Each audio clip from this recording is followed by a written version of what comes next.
Gestion des inondations. Aujourd'hui, d'ailleurs, il y a un rapport qui a été commandité par M. le Premier ministre, qui est sur sa table, qu'il est en train d'exploiter, et qui sera rendu public, qui montrera effectivement l'inefficacité de la gestion des inondations ces dernières années.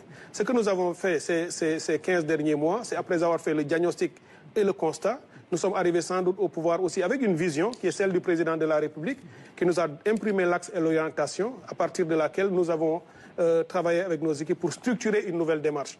La première, évidemment, comme je l'avais dit, c'est l'anticipation. On a trouvé une sorte d'éclatement, disons, de toutes les dynamiques de lutte contre les inondations. Il y a beaucoup de structures qui ne convergeaient pas forcément.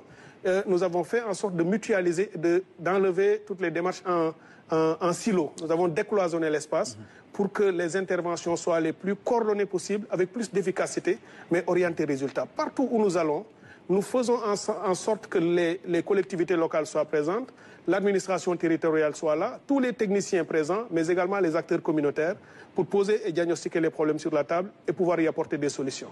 Aujourd'hui, si vous voyez, dans beaucoup de régions du pays, des interventions ont été faites. On a ressenti moins de difficultés qu'avant. C'est le cas un peu à Ziguinchor, c'est le cas aussi à Bignona où on a fait des canalisations. Pour le moment, c'est des solutions d'adaptation. Après l'hivernage, nous allons vers des canaux bien plus structurés et conformes aux normes techniques et standards. Nous en avons à Kaffrine. L'année dernière, il y a eu beaucoup d'inondations dans certaines zones, à Diamaguène notamment.